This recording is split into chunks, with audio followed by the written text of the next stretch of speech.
Hello and welcome to the fourth edition of Ask Ron. Brought it indoors this time. It's a little rainy and gray outside today. So, just a few questions today. First one comes to us from Christian Duque. Hope I'm saying your name right, Christian. I'm always messing his name up. Christian says, what's your take on people who began treating you differently when you started working for MD? I've come under attack by someone on a personal level on air, but told not to take it personally because it's really just against MD. Well, when I first started working for MD, it was back in the early 2000s, and MD was king of the hill. MD was rolling in money, had a ton of athletes under contract, and anytime an entity like MD is throwing around a lot of money, everybody wants to be your friend. So yeah, it was actually a really cool thing. You know, I knew everybody anyway from the industry. I'd already been in the industry for over 10 years at that point, but this was the first time I was getting consistently press passes to all the major events and, you know, front seat in the press pit and getting invited to all the parties and all this stuff. It was a really cool thing. So I'd say in the beginning and in those years, it was actually, I was treated better than I think I would have normally been because I was with MD, because MD was king of the hill, top of the heap.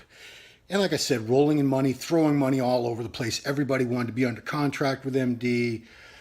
Everybody wanted to write for MD. It was just, you know, one of those things where people just wanted a piece of it. So it was a good thing. Now, you know, fast forward to more recent times when publishing business and everything's gotten a lot more competitive. Things were a little tougher. I'd say the toughest time for me to be part of MD was right around the time David Bay got fired and did his interview on air with Dave Palumbo and, you know, trashed MD, trashed Steve. He was very upset. And, you know, a lot of people were upset with MD after everything he said. You know, they thought he had been treated unfairly and being fired and this and that. And it got even worse at the Arnold because then there was that big clash between backstage with Dave Palumbo and Sean, you know, having that little tiff over who was going to interview Ahmad Ashkanani first. And Peter McGuff shoved Dave, and that became a whole thing. And that really showed me that there was a big divide amongst these fans of RX and MD, and some of them took it very personally. In fact, that very night that it happened, some guy came up to my friend, the Goon, who you guys know. He happened to be bartending at a local bar in my town, and a guy who was most clearly a Palumbo/RX fan came up to him drunk and said, your boy Ron Harris is an asshole because he's owed all this money. And the amount of money that David Bay said I was owed was inflated. I was never owed six figures. But, you know. Anyway. So Goon was like, you know, well, what are you talking about? You know, what's this? Why are you telling me this? And the guy basically stated it again. Chris picked him up by the back of his neck, tossed him out the front door of the bar, down the stairs. And I've actually seen this guy at my gym because I come in at weird hours to train my teenage son. And, you know, he's clearly not a tough guy in real life, especially when he's not drunk, because he goes to the other end of the gym. I don't know him from a hole in the wall, but he clearly knows who I am. And he had a Species shirt on, so I'm pretty sure it had to be the same guy. Not a lot of hardcore RX fans in my area that I know of that would go to that extent. So yeah, some people will take out their whatever issues that they might have against MD or Steve, and a lot of times these aren't even their issues. It's because they think. Or because they're loyal to basically Dave. And so they think everyone that's against RX and against Dave, they're going to be against. So that's me. So I get lumped in with them. And I've never done anything to these people. I've never said anything. I don't even talk about Dave or RX or, you know, very rarely do I make any comments on it because I try to focus on just doing my job. I mean, I have plenty to do. Plenty to do without getting involved in drama about, you know, who's covering this or that, or who did a better job of covering, or, you know, I could give a shit. You know, I just want to do my job. I want to do the best job I can, and that's plenty. You know, I got a family to worry about. I got my own training, eating. I got plenty of things going on. I don't need to start drama between me and other people that cover the sport. Ain't nobody got time for that. Next question. What's the absolute most hardcore bodybuilding gym in Massachusetts? I haven't been to every gym in Massachusetts, supposedly. No, I know there's a place up in Amesbury, which is close to the New Hampshire border, called Hard Knocks.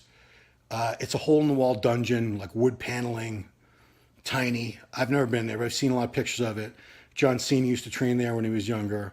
Supposedly that was a very hardcore place, but I've never been there. So I'm going to name 3 places. These are the 3 places that I've trained at the most. Greater Boston Fitness is in Revere. It's not too far from Logan Airport. That's Jose does a lot of his training there. Jose Raymond, Derek Upshaw, another local pro. You'll see a few pros. There's a few pros in there. I'd say on any given day, there's probably between 2 and 5 pros that train at that gym. A lot of great old school equipment. It's a young crowd, high energy. They play like house techno music blasting all the time. A lot of people training hard and heavy there. It's a really motivating environment. I don't go there as much anymore. It's on the North Shore. It's a little bit of a drive, and I'm too cheap to pay the tolls went up to go back through the Mass Pike. Stupid reason, but my main gym is Bayshore Athletic Club in Braintree, which is on the South Shore, owned by a bodybuilder named Tim Dowling. A few pros go there as well. Derek Straffen just turned pro in men's physique. There's a few. Craig Licker trains there. Another place. It's enormous. It's got a ton of equipment. A lot of hard training people. Hard training is encouraged, not discouraged. As long as you're putting your weights away and you're treating the gym with respect and treating the other members with respect. It's a really cool gym. I like it. And the other place is down in Fall River, Massachusetts, which is more toward Rhode Island. It's a place called General Fitness. It's on the 2nd floor of an old mill building, or mill. That's a mill. And it's actually a mill building that was owned by some ancestors of mine, this Durfee family, which my grandmother was one of their descendants. They basically owned half of Fall River back in the day. I don't know where all that money went because I sure didn't get it. But anyway, this place, kind of dark, dingy. It's large. It's spread out. A lot of natural light coming in from those big mill/factory windows. Wood floors, banged up. Tons of old school equipment. Like there's some hammer strength pieces in there that I had never even seen before. That's how old they are. Tons and tons of equipment. A lot of heavy weights. A lot of big dudes training there. Another place where heavy, hard training is encouraged. And you're not the oddball if that's you. You're actually, among your fellow kind if you're someone who's very serious about this stuff. So to sum that up again, Greater Boston Fitness is close to Logan Airport in Boston and Revere. Great place. That's the North Shore. South Shore, Bayshore Athletic Club in Braintree. And if you're more toward Rhode Island, I would give General Fitness in Fall River a try. I'm sure there are other gyms, but like I said, I don't go to every gym around. It's I don't have time to. People invite me to train at their gyms all the time. So you got to check my gym out. It's like and I look. It's like a 2-hour, 3-hour drive. I'm like, that's my whole day. I do have stuff to do. I'm sorry. Next one. Have you ever lost a friend as a result of writing an honest assessment of their physique, and it changed the whole dynamic of the friendship? I wouldn't say I have lost any friends. What's happened is I've upset some friends of mine by saying things, honest assessments. And that's my job. I have to be honest. I can't show favoritism just because I like somebody, just because I know they're a good person. I get along really well with them. I look at the physiques strictly as the physiques. I take the personality, the person out of it. As I've said many times, there are people I've known, competitors in the sport, pros even, who on a personal level, I knew they weren't very good people. I knew they were, deadbeat dads. I knew they hit women. I knew they were just very shady people, not very good people, but they had excellent physiques. So when I was talking about their physiques, I would praise those physiques because they had great physiques. On the other hand, I've known a lot of people who are just outstanding human beings, great husbands or wives or whatever, great parents, great friends. They were just excellent people, didn't have the greatest physiques. I'd say I've known more of those. And I'm not trying to say that the majority of people with great physiques aren't good people. That's not the case at all. It's rare exceptions. But what I'm saying is I'm objective. When I write about physiques or I talk about physiques, that's all I'm talking about. I'm not making any judgment on the person. So if I critique your physique, I'm not saying anything against you personally. It's hard for bodybuilders to separate that because we spend so much time and effort into building our physiques, and they're such a big part of who we are, and especially the pros. This is how they make their living. So their physique is very, very important to them. So when they get criticisms or, a knock on it, or that they're told that, they deserve the placing that they got, even though that they feel they should have gone higher, whatever the case may be, I understand they get upset. So I don't take it personally when they get angry at me.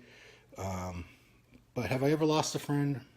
I don't think it's ever gone that far, no. I mean, people like Jose, he knows me, I give him all the credit in the world for the things he deserves credit for. If there are ever things that I have to criticize, I criticize, and he understands that. That's just one example. I mean, there's plenty of other guys that I've been critical of who they know I'm not. It's nothing personal. And I do praise them for the things that are worthy of praise as well. I don't just slam people. Next question. This is one that wasn't on the boards, but I get this so often. I just wanted to address it here. What's the right age to start taking steroids? Well, I'm going to steal this line from Seth Ferrocci, who said there's no right time to use steroids. There's no right age because, they're not completely safe. Even in moderate doses, are they completely, totally safe for everybody? No, I can't say that. There are safer ways to use them, and there are more dangerous ways to use them, absolutely. As far as an age, I do have a personal opinion, a personal belief that nobody should be using them before the age of 21, simply because I don't think you have the physical maturity yet, the mental and emotional maturity yet to handle the effects that they're going to have on your body and your mind. I also feel you should have a few years, at least 3, 4, 5 years of solid training to learn your body, learn how to train properly, learn about nutrition, learn how your body responds to different foods, different exercises, different rep ranges, techniques, how much rest you need. That way, once you have all that figured out, then you add in steroids, you're going to get so much better results than if you're just starting off from the get-go on drugs and you're trying to figure it out as you go along, if that makes any sense. I know people are going to say, well, so-and-so pro that you're always praising, they turned pro at 20 or 21. They were obviously using them, by 17 or 18. Yeah, you know what? Those are the exceptions to the rule. And we're talking about people that are 1 in 1,000, 1 in 5,000 genetically that have a chance of making a career in the sport. I still don't say it's right for them to use steroids, but they have more of an incentive, more of a reason to use them than your average 18-year-old, gym rat who just wants to get jacked so he can show off his big arms at the beach or around school to the girls, whatever.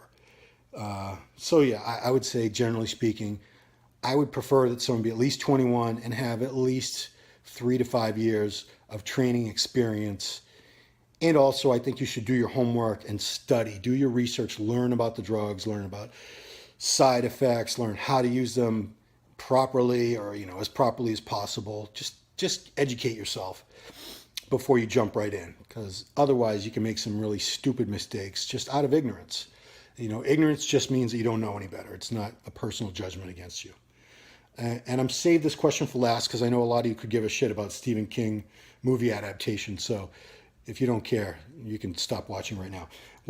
This came from Michael Edwards. He said, what's your favorite Stephen King adapted movie?